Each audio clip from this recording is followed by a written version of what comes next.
For every one of us, there are three levels of living. You can live by your emotions, driven by your emotions,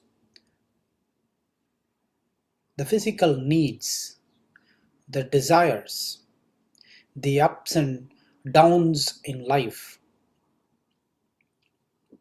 That is one level. That is the lowest level. The instincts drive most of our actions. Based on that, we do all our actions. We live our life purely out of that emotional state. The next state that we can live is a little bit higher state that is purely driven by reasoning, not simply driven only by emotions, but by reasoning. To analyze, to understand, to observe who, what, how, why, when, how things are happening. Is there any reason to all this? How can I reduce my emotions, or how can I increase my true nature, presence, using our buddhi is the next level, second state. The first state is, of course, purely driven by emotions, and that is from heart. Next level is purely driven by buddhi. The last level, the uppermost level, is the one where a person lives by his spiritual intelligence, which is the asset of the Atman inside us. So pretty much most of us, if you see, we live either by heart or by brain or by Atman. Not many people live by Atman, the spiritual intelligence. So that leaves us with either you live by heart or you live by brain. It's not exclusive though. Most of us live by both heart and brain. Most of us have emotions and we react to emotions. Fear, anxiety, jealousy, desires. Driven by all these emotions, we just do actions. And also most of us use our intelligence, which is from the brain, and apply to our life a mixture of both level 1 and 2. Pretty much most of the population, if you look at it, we live by heart and brain, which is emotions and reasoning. People who dominate emotions, people who dominate their life only driven by feelings and emotions, will undergo a lot of stress, anxiety, pressure, and every once in a while will be reactive. What will happen? What has happened? Either we will be sad on what had happened in the past, or we will be worried all the time about what will happen in the future. So that is how emotion based living will be. That is purely by the heart. Of course, heart is also the place where you think about little bit good things, right? But mostly driven by emotions. Now, if you live only by brain, let's say logic driven, reasoning driven, I don't care about others. I don't care about emotions of myself or others. What's the big deal? Why do you sit there all the time crying. Nothing is wrong. It all has a reason to it. So if you just look at it, you will understand everything. So purely driven by reasoning, logic. And that will lead to more and more worldly analysis and worldly reasoning. And that will also, you cannot 100% live that, because our emotions will at times, our own inner desires will be there, but dominant state will be brain. That those are the people who will potentially go into politics, research, software engineers, most of them, right? Analysis and then research, technologists, all those professions. But if you look at doctors, nurse, I'm not saying one is good, one is bad, so do not mistake that. Each one has got its own need, use, but I'm just putting the differences, right? So if you are heart driven, then your orientation of your mind will be based on that, right? You will go towards a profession that makes you feel happy at heart. I have done this, I've been working as a nurse, and I'm able to help so many COVID patients recover successfully. That is your happiness. Or I'm involved in social service, serving people. That is where my happiness is, right? So heart driven. Or in other cases, I volunteer as much as I can. That is purely heart driven. Brain driven, I will go into my profession, and also I'll start looking at objectifying things. If this is what it is, that is what it will be. Reasoning out everything. But problem with either only one approach is that we will be stuck. We needed both logical and emotional to work together. That is when life will be happier. Wherever there needs to be emotion, wherever there needs to be empathy, we have to show empathy. When just people are going through some hardship, we cannot go and reason them out saying that don't worry about all those things, I can fix this, right? People will think out, people will say that you don't have any sensibility, right? So that is not appropriate. And at the same time, we cannot be keep on sitting crying or worried about something. We have to use our intelligence to see how to solve the problem. So we know that now we have two centers of existence. One center is heart centered existence, and other state or center is brain centered existence.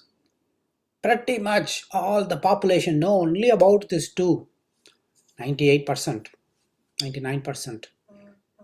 But there is one more state above that no one is worried about. The reason is, with these two states of existence, pretty much you can live a happy life, a wonderful life, a great life even, where you can earn billions of dollars and lead a no problem life at all, with a happy family, happy, great wealth, good health, right? Nothing, because you use your brain, use your heart, problem is resolved. When you might have heard many people say that, why do you need, I don't believe in God and all, because I live a good life, I am happy, I'll make others happy, I'll live a good life, that is God for me, which is true, right? 99% of the population can perfectly exist and be happy and do great things with these two centers of existence, heart and brain. Now, what is the problem, right? Why do that 1% of the population going behind doing something crazy, and what is the need for it? So their thinking was, is there any other state which is better beyond this that humans can achieve and accomplish? Is that the best state? These two are the only two states that are ever available at a human's disposal, or is there any other higher state that can make a human even more better in terms of experience? Because end of it, it's all experience. With your heart you feel really happy when good things happen, and when things didn't happen well, you feel really upset. So that is some kind of pleasantness and pain that we go through. And with brain, we see that when we accomplish few things, we feel ourselves to be better. Accomplishment, sense of accomplishment is needed, right? We are able to do some new recipe, or we are able to prepare, do it yourself, right? DIY. If we do it, then we feel accomplished. That is using our brain or reasoning. The question is there any higher level of state? Why? The reason is these states from the brain and the heart and the brain seems to be fluctuating. There seems to be no stable happiness. That is what we wanted, right? At the end of it, the reason that we are all deluded from what is happening in life, if you ask people, like, why is it that we feel like we are looking for a thing, but we don't know what we are looking for.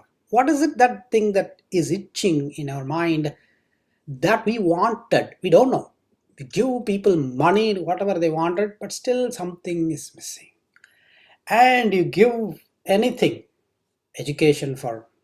best education for children, best mansions, property, everything is there. Experience. Go visit Hawaii, Bali, any resorts, anything, have different experience. Utah, Yellowstone, many things around to see. 7 wonders. After visiting and experiencing all these things, still something is itching. What is it that? That is the natural instinct in every human being, in you, in me, and in any human being. The natural instinct to reach the higher state. That is the itch that we wanted to go up, right? Mind is not restful. The reason is that the true bliss or true happiness resides only there. Rest of the happiness, whatever that we see, experience, is transient. Have you ever wondered that any experience that we all have had, it can be with food, it can be with watching, it can be with ears, or it can be with the skin or nose, any experience, has it lasted a longer time? Maybe maximum a day or two, from few seconds to days. Our experience is only that much, and again we'll have to recreate that experience. That is when it will, after having eaten a full course meal, if I give you another full course meal, you'll say that no, I don't want it anymore, I'm full. If you see, our mind is rejecting, no more, I don't want it, until next time. Again it craves for the experience. But what is it that, is there any state in which, if my mind, if my whole body, if my being operated, where I can experience absolute happiness forever, not without any interruptions? There are interruptions, then that is not real true, because again I go back and then I go into the, while living in this world, I don't want any moksham where that is given to me after death. That is totally remote. I mean, we don't know, it might happen, it might not happen, but I'm existing right now on this earth. Is there any state, is the question that we all have, and that is what now Krishna has been answering. Tasya prajna pradishtita. We have been hearing that word in almost every shloka. right? The slokas that we have seen, that tasya prajna pradishtita is that spiritual intelligence is the key word. If a person has emotional intelligence in his heart, a person has analytical intelligence in his brain. Now, if a person to have spiritual intelligence is the last level, that is not automatically given to anyone. These two are automatically there for every one of us. When we are born, we bring this with us, a heart and a brain to go with it, and we go through the emotions, we analyze the situations, and we go through the emotions, and feelings cry, reason out, again go. But this it will go on and on forever. There is no end to it. The only end is once we reach that next level that is not given by default, but that is there inside every one of us. That is a door that is locked. Unless someone goes and knocks on the door, it's not open. It won't open until someone realizes that, oh, there is that third state that I should be interested in myself. Let me know about myself. Is there anything that is beyond these things, these pleasures that I experience? This seems to be not that entertaining anymore. Is there any other better state that I can go experience? That has to be answered by individual. That every individual has to ask the question first. If the question is asked, then the answer will be born inside. But not just once, repeatedly that question needs to be asked. What is happening? What is happening? What is happening in my life? Right? Sincerely, seriously, intensely. Not just one time like, oh, what is happening to me? That is like frustration. But seriously using our brain, buddhi, we have to ask. Not emotionally. Feel depressed. If we feel depressed and ask the question, why me? Then we will start looking at any answer. If someone says that do this puja, do that homa, it will be alright, then we will start doing that.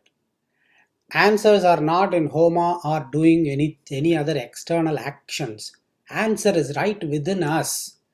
If we ask, you get the answer. If we knock on the door opens. But how many of us are willing to knock is the only question. Not many.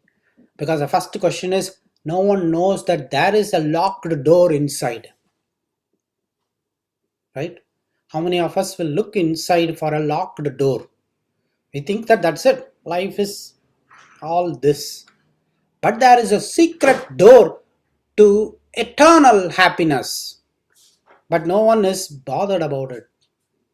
And God, people were looking for God everywhere around the world, only to realize at the end of the day that that God is nowhere else outside.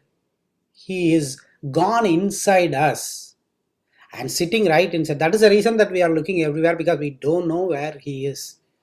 Right? So one who is able to see the God literally, I'm not saying it's not a figurative speech, right? God is inside everyone. No, literally He sits inside, and that has to be experienced. Just like I cannot explain to you how rasmalai, just taking an example, I like that sweet very much. The taste of rasmalai, how was it? Is it easy to explain that? It is easy to see it through your eyes, but how much ever you see it, you will not be able to appreciate how yummy it will be, right? Unless you take a bite and put it in your mouth. So this mouth has the ability to experience rasmalai, but none of these indriyas, mouth or eyes or ears or hands or nose, have any ability to experience the true essence of divinity. That divine has to be experienced only within, at the last level, after opening that door. But for opening the door, first it has to be knocked. We don't even have to push the door or do any such hard things. We have to knock on it. What is knocking means? Taking efforts to at least realize there is a door. Once we know that there is a door, I've seen the door first, then no worries at all. We will definitely go and keep knocking every day, right? One day it will open, we know for sure. Just that I'll have to align my emotions and my emotional intelligence and my technical intelligence, analytical intelligence have to align with that spiritual intelligence, then it will open. Right now it is all just unaligned. That is why we are not able to open. We don't have that key to open it right now. But that doesn't mean that we will not have the key to open it. We don't even have to worry about that if we are on the door, right? So now Krishna has been giving us clues about how to get to the door. First, he said that you are not even able to see the door of spiritual intelligence because it is all dark inside. When we close our eyes for doing meditation, all I see is darkness. That is what our mind is also. It's just reflecting when we close our eyes, right? We see only dark. How can we see that door? Now, as long as we have desires, Arjuna, you're not going to see those door. Then Arjuna asked why. And desires will make your mind to be hankering on that enjoyments all the time. What can I have? How can I enjoy? How can I feed my indriyas, my eyes, my tongue? Thoughts will be around that. If we wanted to get to that third level, we cannot be that same person as we are today. The very DNA, not the literal DNA, but the very person has to change.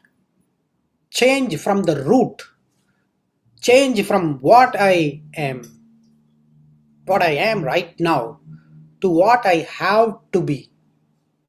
Right? I'll have to be in a state to deserve looking at that door. Right now I'm not yet ready. So that preparatory steps is what Krishna had been laying down.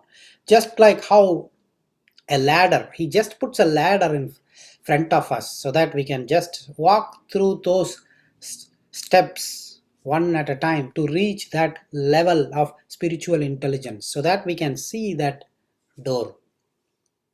And so it's very important that every shloka that we see, every meaning that we see, if you are really you want to intensify your actions, it would be good if you write it down, think about it after the session, and then reflect upon it, and always follow it up with an action that will result in one way or the other, and then loop it back. What is the result of that action? Did it help? It didn't help. Again, loop it back, modify it, rethink it, again put it into action. Again, did it work or didn't work? Didn't work, modify it, rethink, re-brainstorm, and then that is the only way where it will work. If you have heard about that Kurma avatar, Vishnu took that Kurma avatar, right? And we know that Asuras and Devas wanted Amritam, and they went to Lord Vishnu, and then they asked him, and then he's accepted to become the tortoise. And then he asked Devas and Asuras to go bring that Meru, Mount Meru, and then make it upside down, put it on my back, tortoise back, and then use the snake, Vasuki, for just doing the churning. Churn that mountain right on me, and churn using that mountain. What should be churned? The ocean of milk has to be churned so that it produces the amritam. But initially it will produce poison. So these are all not stories that are just, okay, some devas were there, some asuras were there. They went and then they asked Vishnu, nothing to do with us. This is precisely the steps. It's a riddle, a story with a riddle planted to explain this principle of work on it, study your results, and then rework on it. So now, how do you understand that?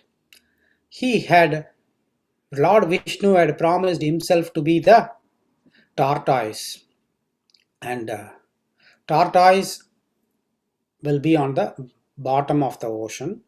On that, Mount Meru will be put upside down, because mountain will be like this, right? Where the tip, the pinnacle of the mountain will be on the top.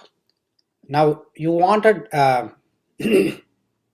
what do you call that? The one that churns the milk, right? The stick with the.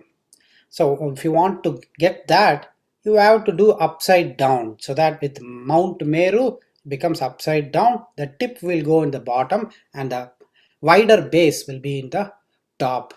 Around that, a snake is tied for just doing that churning action. One end of it, devas will be holding, other end of it, asuras will be holding, and they will do the churn, right?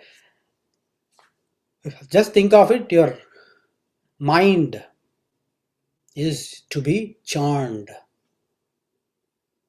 right? Put your brain on that mind. How do you put your brain on the mind? Brain is your Mount Meru. And how should it be put? With that sharp end of that mountain should go on the mind.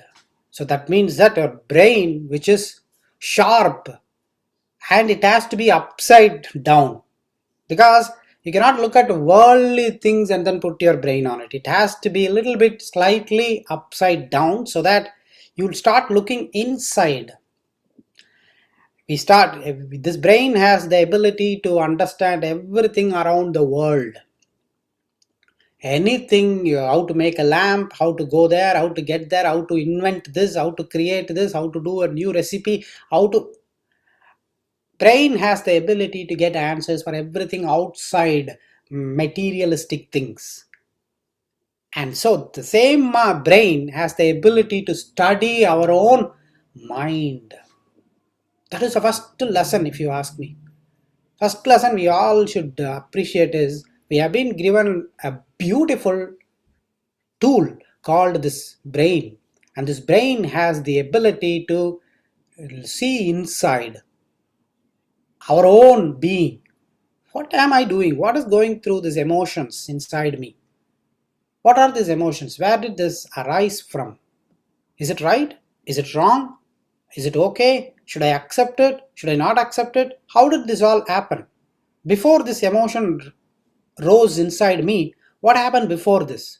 I said this word and they said that word, and because of that I lost it.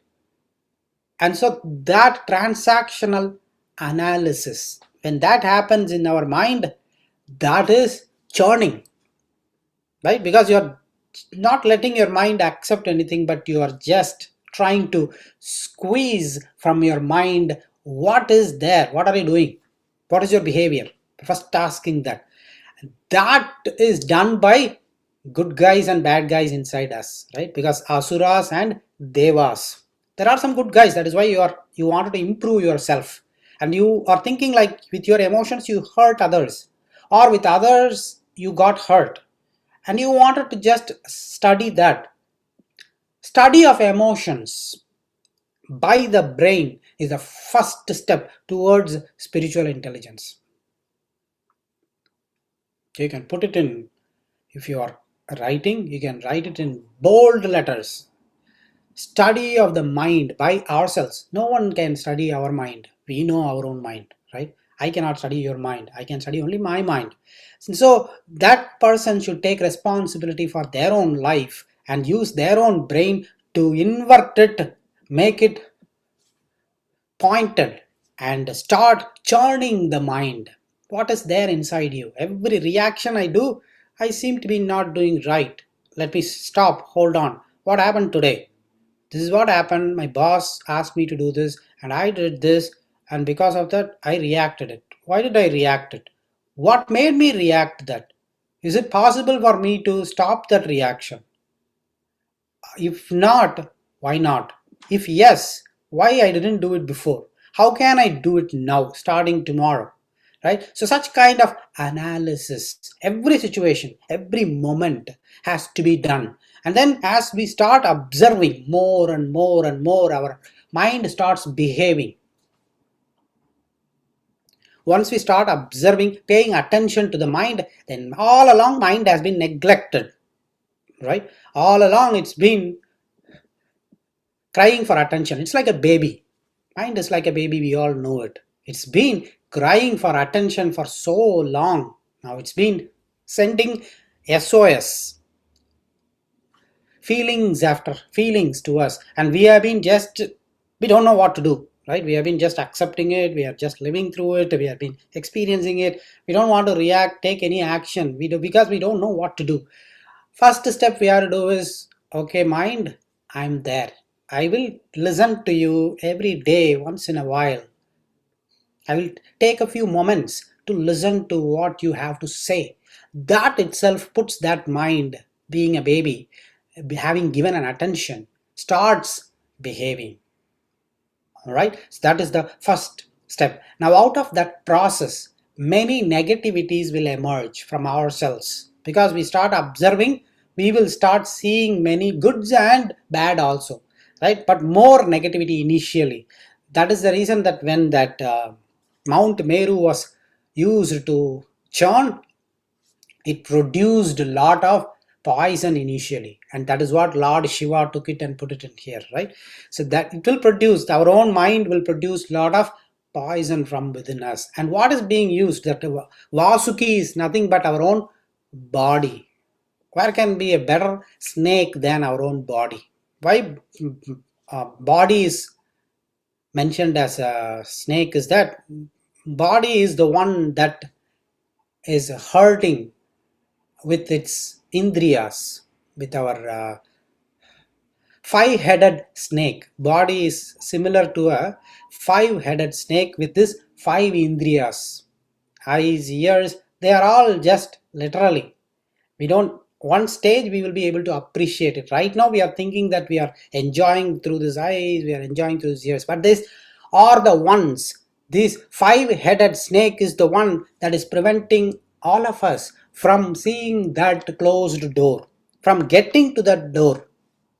Prevents us that, because we are busy involved in making this body happy, this mind the desires happy, right? So where else our mind will go? Our brain will not even go of inverting and doing that churning action at all, because it is all along. Brain is a spectator, it is just observing. I'm there, you are not using me, why should I even do anything, right? Brain is just watching, heart is just boiling with all emotions, and we are just going through that experiences. If it is good experience, then we will be happy, jumping around. If it is bad experience, then we will go down, down, down. And that is how we have been living, right? Ups and downs and ups and downs, without involving brain into the process at all. We need to bring that. We have been given that beautiful, intelligent tool called brain, that was hardly used for making ourselves better. And this is the right moment that we'll have to bring that tool and make it better, right? So I would suggest that actions are very important. And to just finish that story of Mount Meru, what happened when Asuras and Devas churned the milk ocean? Ultimately, end of it, Amritam was obtained. Lakshmi emerged with a part of Amrita Kalasha. And that is nothing but our divine nectar that we all wanted to drink after opening, or once the door opens. That is that last week we saw Krishna also said, Prasadam adhigachati.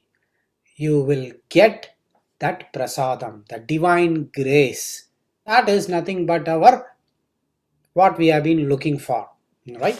So now with that long introduction, I was intending to do such long introduction because every once in a while we will have to reset to see why we are doing this, right? Why we are learning Bhagavad Gita. Otherwise, every sloka will be like it's off. I should always remember where I started, why I started, where I am headed. If that is not clear, then in between steps we will go elsewhere. I don't even understand what is going, right? So that is why starting and end. Starting should be remembered. End goal should be known always. Eyes should be on it. Okay. So now we'll go back to the story, the sloka where we stopped last week. Let me share my screen so that we get that. Okay. Verse number 66. Nasti buddhirayuktasya na chayuktasya bhavana na cha bhavayatah shantir ashantasya kutah sukham. Now, meditative mind, Arjuna, meditative mind is not there, right? Meditative mind is very important. When we are asked to sit for few minutes closing your eyes, just try this today. Sit with your eyes closed and try to zero out thoughts that occur in your mind. Zero out the thoughts. No thoughts at all. Just I am with myself with my eyes closed. I am fully awake. I am not sleeping, because during sleep thoughts are also zero. I am not saying about sleeping. I am fully awake. Thoughts are zero. Meditative state. How long we can sit? If in the last few verses, if you look at it, Krishna said that with desires, your mind will be hankering behind it, and because of that, your buddhi, your intellect will be spoiled. Your intellect will be ruined. Remember, he said that. Now, if intellect is ruined, imagine we spoke about that churning story. To churn your mind, your buddhi is needed, right? If your buddhi is not there, then where is it going to churn? There is going to be no churning process. That is why buddhi is important. Now buddhi is there, buddhi is not, buddhi is ruined, then where is the alignment of buddhi with your mind? Whatever the feelings, emotions, they are not going to listen to those feelings or emotions. And if this is not aligned inside itself, see, husband and wife not going together, understanding each other very well, going along well in life is one thing. Within ourselves, mind is saying one thing and buddhi is saying other thing, right? Mind says, get it, get it, get it. Buddhi is saying that, no, I don't want it right now. When there is no alignment with our buddhi and mind, where is the question of we aligning with God? Because the end goal is that door will be shown to us only when we are ready to align our being with God. I'm ready now. Show me the door. That alignment has to come. That means that our buddhi and mind and my inner being are perfectly aligned. That is called yoga, right? Yoga, we saw that yoga is nothing but that alignment of our inner atma with that super atma, which is Lord Vishnu. Now we have to be ready to say that I am aligning with you, I am just uniting myself with you. When I am trying to ready to unite with you, I will have to be first united within myself. My mind, my intelligence, my buddhi, my body, everything is united. Whatever thought that I have in my brain is what my feelings are. And the same feeling and thought is expressed by my body. If my mind is just thinking that, oh, this person at this time, what am I going to say? Mind is saying that. But when we see them, body is reacting different. How are you doing today? Are you good? Okay. There is no unity in that, right? Mind is thinking one, feelings are thinking other, and body is different. So that is why it has to be united. Now he says that nasti buddhir, na asti buddhir ayuktasya, na ayuktasya. If buddhi we know intelligence, ayuktasya is it is not united, right? United with our own existence, our own being. Nacha yuktasya bhavana. Then bhavana will not come. What is bhavana? Bhavana is that once you put your brain on your mind and sit for meditation, naturally your mind goes towards that supreme being. Right? That bhavana, that divine feeling within us. The divinity, the God within us, that is a bhavana, right? That bhavana cannot be explained, but that has to be experienced again. That bhavana will not be there. Meditation, you can think of as meditation as bhavana, but meditation not just sitting there and then doing it at all the time. You just carry that feeling of supreme being inside us. That is the bhavana, right? There is no God or anything, but you feel already godly. You feel already divine within you. No need to see any God. I'm not interested to see any Krishna, but I'm seeing that divinity inside me. That supreme presence that is the bhavana, right? And that is not, the door is not opened yet. Even before you reach the door, that feeling of excitement, feeling of happiness, feeling of everything I have is already there. That is the united state. That bhavana will not be there. If that bhavana is not there, nacha bhavayatah shantir. If bhavana is not there, then peace will not be there. Peace in our mind has to be there. If my mind is just boiling, bubbling, then if peace is not there, then where is happiness? That's the last question that Krishna is asking. Ashantasya kutah sukham. Sukham, happiness. So kutah, where is happiness? Without shanti. Shanti is needed, bhavana is needed. Bhavana is needed, meditation is needed. Meditation is needed, buddhi is needed. Buddhi is needed, buddhi has to be with us. Buddhi is not there with us because we ignored it. Mind itself is now occupied with thoughts, feelings, emotions because indriyas are occupying it.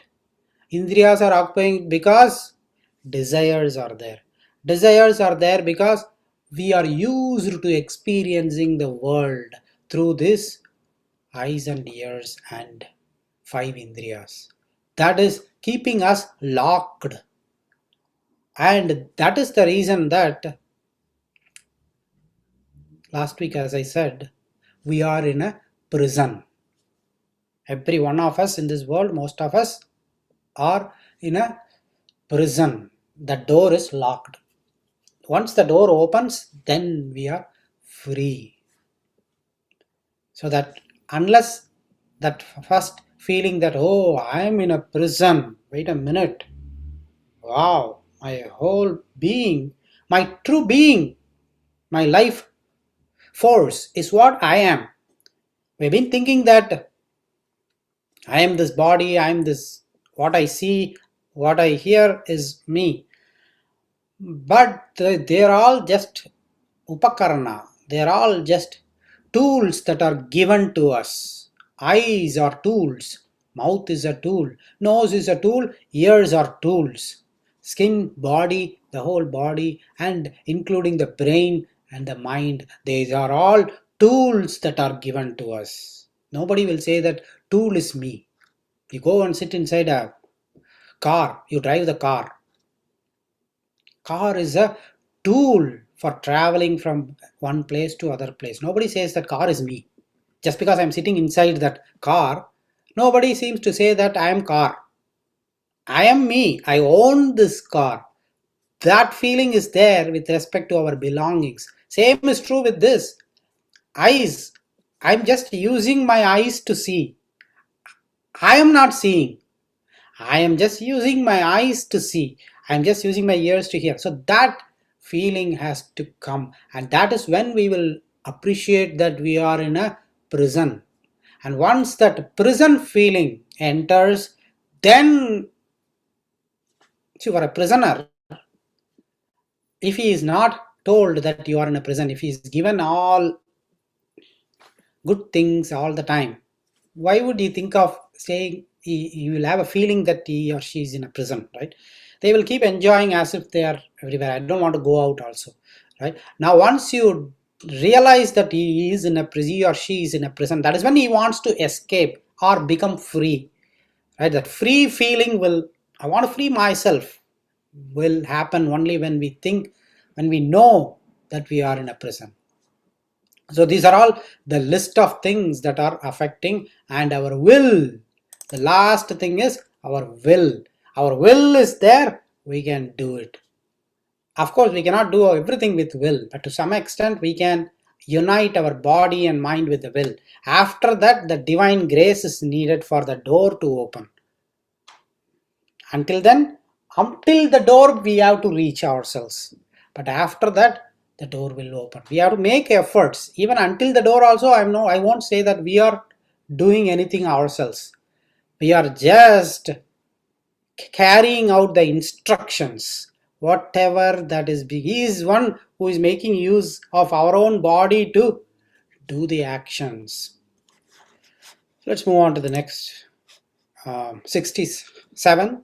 Indriyanam hi charatam yanmanonu vidhiyate tadasya harati prajnam vayurnavamivam bhasi. So there is a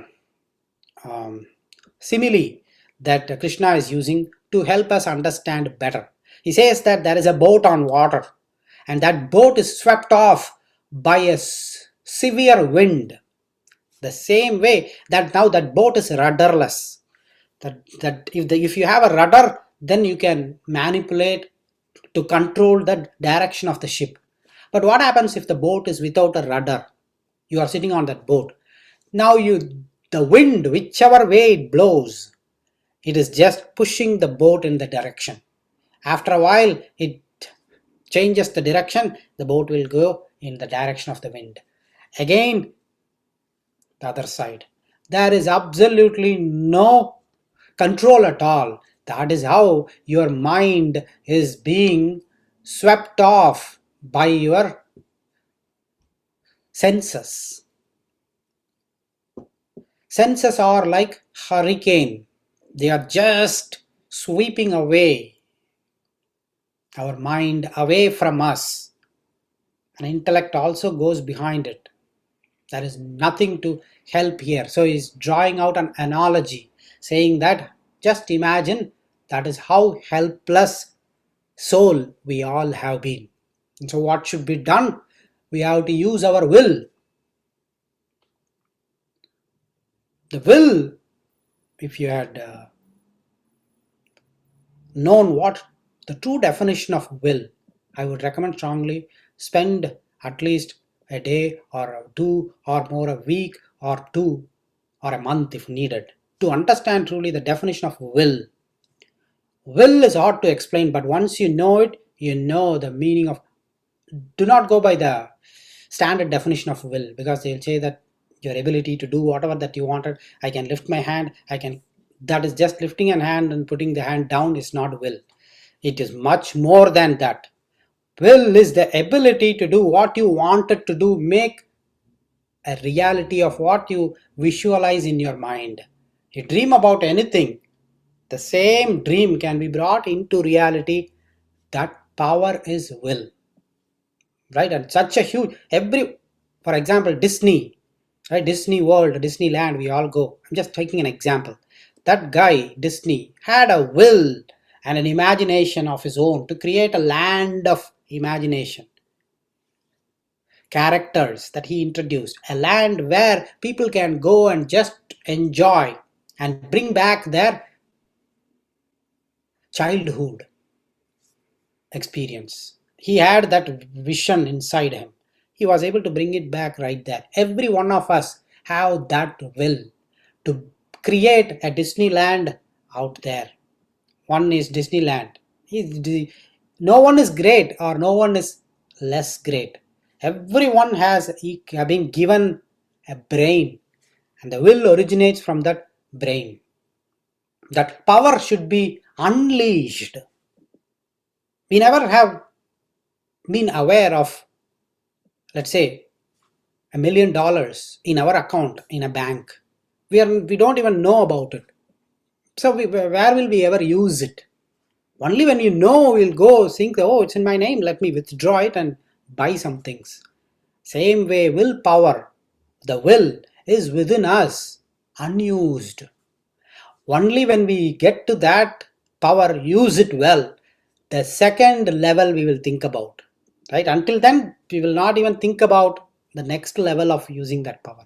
When we keep growing our own being in that way of improving ourselves and making our own life as much as possible meaningful, know about, I know my life, what it is, miserable or great, doesn't matter, but I know what is happening around me. My emotions, my feelings, my thoughts are within me. I know when to bring what thought, what emotions, and I know how to restrict my thoughts, my emotions. That is the perfection that we can achieve at this time. Leave alone God or spirituality or anything else beyond that. That we all should work towards and then get that. Then we can. I'm sure everyone has it.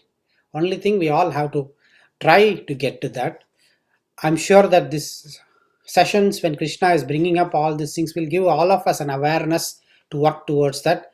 There are no exceptions. Just because I'm bringing it up, it doesn't mean that I have worked my fullest potential of well, and you all have to listen and work on it. Nothing like that. I also have to work. You also have to work. We all are in the same boat, like in this boat example. Now, with that, we go to the next verse 68. Tasmadyasya mahabaho nigrihitani sarvasah indriyanindriyarthebhya tasya prajna pradishthita. And so, finally, now he says that now, yeah, given a lot of examples, explanations, is that always recapping what has been told is very important, right? Because you talk about a lot of things, now people's mind is there everywhere. Finally, give me one point simply so that I remember that. That's what Krishna is doing right here. Therefore, Arjuna, whatever that I have told above, to just recap it in one sentence: control your indriyas. Your eyes and tongue and your ears are going in different directions. control them. And that is the only way to spiritual intelligence. He's not yet finished, but he's like just leading us towards the point that Indriyas holds the key. Now to give you an example, right? A deer hunter, how will he get a deer? By playing a nice music.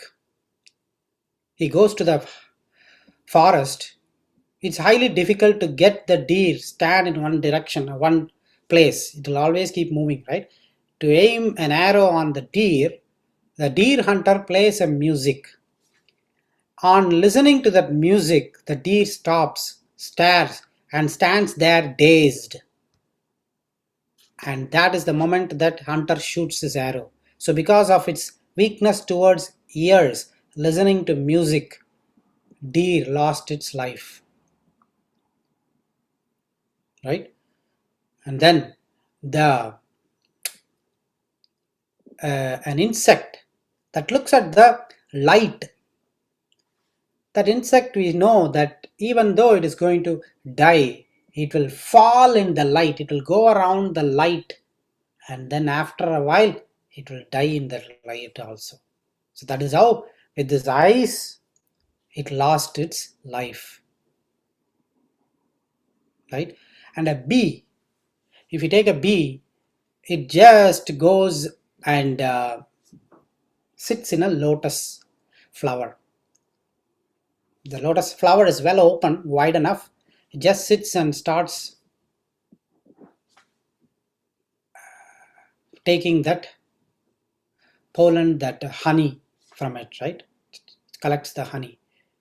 Now while getting the honey, it thinks that after a while I'll just go out, I'll go out. But towards the end of the day, the petals of the flower close. Then it thinks that okay, I will go out in the morning. Maybe it's just closed. A bee is stronger to just even drill a hole in the wood. But this flower petals are so soft, nothing for this bee. But still it just dwells for that bee. And after a while, an elephant walks there, plucks that flower, puts it into its mouth. Then the bee is thinking that, oh, the flower in which I am sitting is just going places. Let me also travel with the flower. And so it dies in the stomach of that elephant. Because of that honey, it got stuck there. And an elephant, if you male elephant catchers use a trick. They just bring in a female elephant and make that female elephant stand in some place, and next to that female elephant they will dig a big pit. The male elephant, on seeing that female elephant, for that pleasure of the skin, it will run towards the female elephant without realizing that there is a pit dug for it. It will just step into it, falls down, dead.